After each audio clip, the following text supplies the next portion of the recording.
In the quiet dawn of November 27, 1868, something monumental stirred along the serene banks of the Washita River. The sun was just waking up, casting a soft glow over the landscape. But in that tranquil scene, a storm was brewing. Colonel George Armstrong Custer, a figure as controversial as the era itself, led the 7th U.S. Cavalry into the heart of the southern Cheyenne camp. Now, what happened next wasn't just a clash, it was a collision of worlds. The Battle of Washita River wasn't merely about soldiers and warriors. It was a vivid snapshot of a complicated move between the U.S. Army and Native American tribes. Imagine the tension, the uncertainty, as these two forces collided on the frontier, leaving behind a story etched with conflict, tragedy, and the meeting of vastly different cultures. As we prepare to revisit this historical war specially curated by Native journals, kindly show your support by giving us a thumbs up and subscribing to our channel for more captivating videos. The mid-19th century witnessed a transformative period in American history marked by westward expansion, a relentless movement driven by territorial ambition, economic interests, and a fervent belief in manifest destiny. This expansion, however, came at a profound cost to the indigenous peoples inhabiting these lands. The Battle of Washita River in 1868, a significant episode in the American Indian Wars, was a manifestation of the escalating tensions rooted in the clash between westward expansion and Native American displacement. The concept of manifest destiny, the belief that American settlers were destined to expand across the continent, fueled the westward movement. By the 1840s and 1850s, this ideology gained momentum, driving settlers to push the boundaries of the United States ever farther westward. The lure of fertile lands, abundant resources, and economic opportunities motivated thousands to embark on the arduous journey toward the frontier. As settlers ventured into new territories, they encountered diverse Native American cultures with deep historical roots. The relentless march of westward expansion inevitably led to the displacement of indigenous communities. The U.S. government implemented policies such as the Indian Removal Act of 1830, which forcibly relocated Native American tribes from their ancestral lands to designated territories in the West. The infamous Trail of Tears, which saw the forced removal of the Cherokee Nation, stands as a tragic testament to the devastating impact of these policies. As settlers encroached upon Native American territories, conflicts over land and resources became inevitable. The tensions between Native American tribes and the U.S. government were multifaceted and deeply rooted in historical grievances. Treaties negotiated between the U.S. government and various tribes often proved to be broken promises, as lands promised to Native communities were later encroached upon or seized. Additionally, the imposition of reservations, often on arid and less desirable lands, further fueled resentment and economic hardship for many tribes. The clash between two divergent worldviews exacerbated tensions. Native American societies, deeply connected to their lands, struggled to comprehend the U.S. government's relentless pursuit of expansion at the expense of indigenous sovereignty. Simultaneously, the U.S. government, driven by economic imperatives and a sense of cultural superiority, sought to assimilate or marginalize Native communities. In this volatile atmosphere, conflicts such as the Battle of Washita River became inevitable. The clash was not merely a military engagement, it was a reflection of broader historical forces shaping the destiny of both Native Americans and the expanding United States. The displacement of indigenous peoples and the ensuing conflicts form a tragic chapter in American history, underscoring the complex interplay of power, culture, and territorial ambition during the era of westward expansion. Key players in the battle. The Battle of Washita River, a pivotal conflict in the American Indian Wars, involved key players whose actions and decisions shaped the course of this historical event. Among the prominent figures were Lieutenant Colonel George Armstrong Custer, Cheyenne Chief Black Kettle, and various influential leaders and warriors on both sides. Lieutenant Colonel Custer, a controversial and flamboyant figure in American military history, played a central role in the Battle of Washita River. As an officer in the U.S. Army, Custer gained fame during the Civil War and continued to rise through the ranks. His aggressive and bold approach marked him as a fearless commander. In the context of the Indian Wars, Custer was known for his unyielding stance against Native American resistance. Custer's strategy at Washita River reflected his relentless pursuit of victory. His cavalry unit aimed to surprise and engage the Cheyenne camp, known to include both warriors and non-combatants. The controversial nature of Custer's decisions, particularly the attack on Black Kettle's peaceful village, has been a subject of historical scrutiny. Some argue that his actions were necessary for military objectives, while others condemn the attack as an unjustifiable massacre. Chief Black Kettle emerged as a symbol of peace during a turbulent period of Native American history. Black Kettle sought diplomatic solutions with the U.S. government to secure the survival of his people. His camp along the Washita River included a mix of Cheyenne, Arapaho, and other tribes, reflecting his commitment to forming alliances for mutual protection. Black Kettle's attempts at peace were tragically shattered during the Battle of Washita River.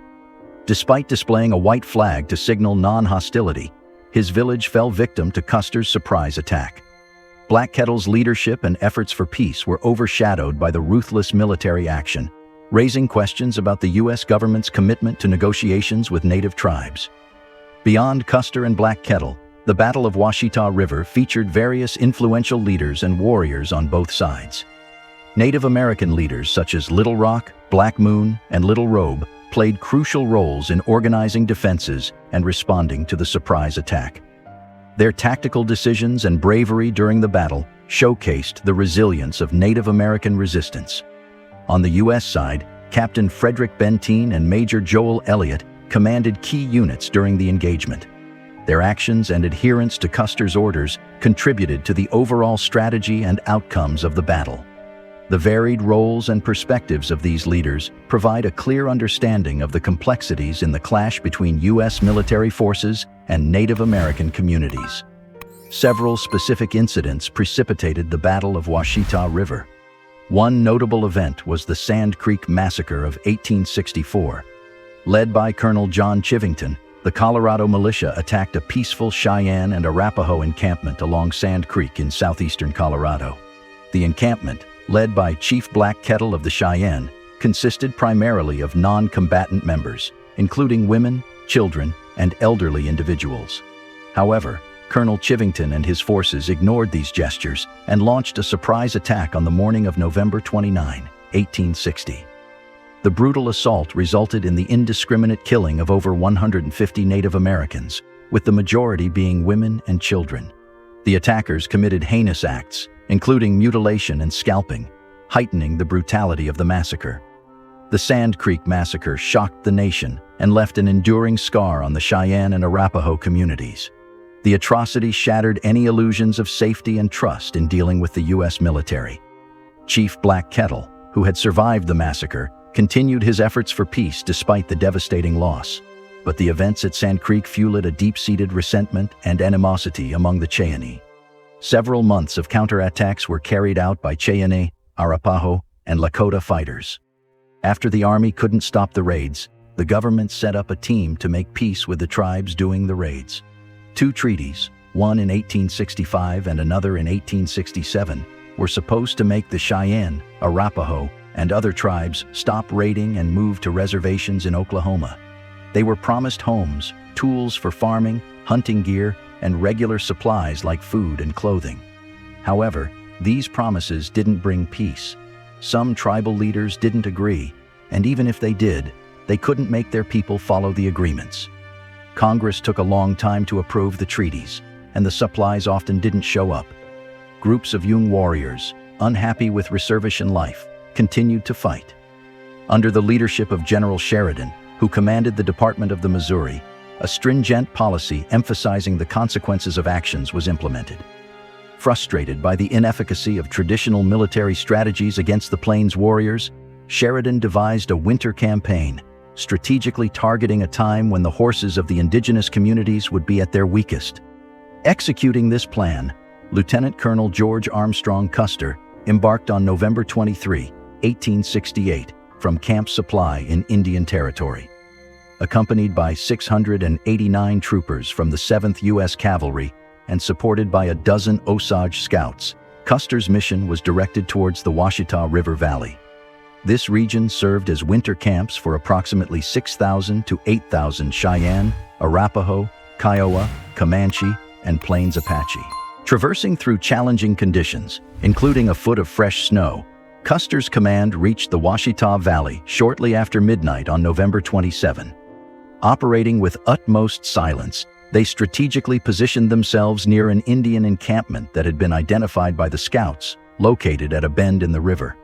Notably, the village they targeted belonged to Black Kettle, a Cheyenne leader who had previously survived the infamous Sand Creek Massacre and had actively sought to avoid conflicts.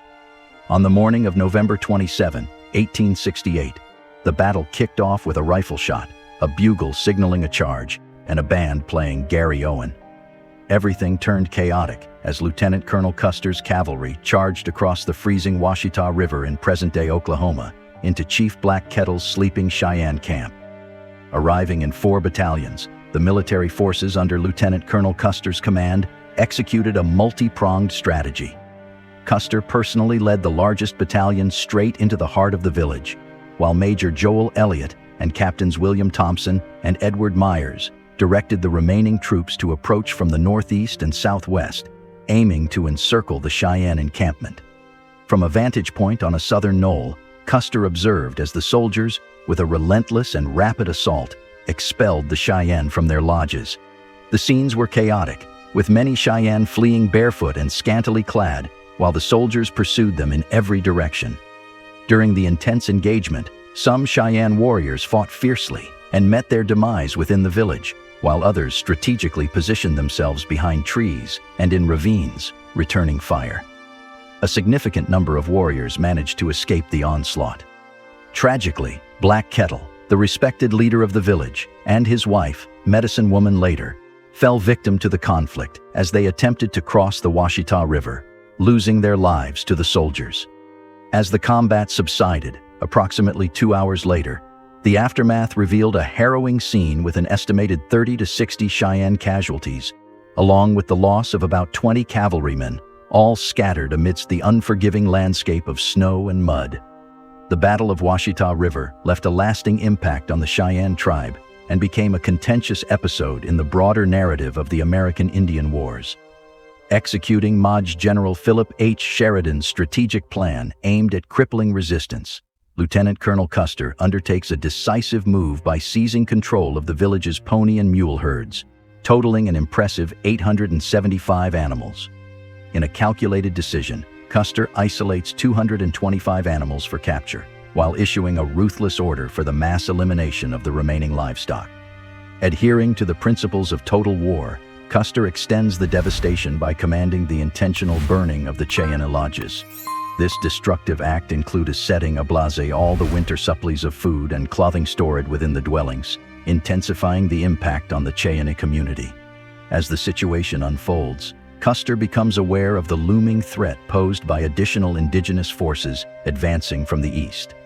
Responding with tactical ingenuity, he orchestrates a feigned attack toward the downriver camps, diverting attention before executing a swift retreat to Camp Supply. Accompanying Custer on this retreat are his captives, 53 women and children who have become unintended casualties of the turbulent events.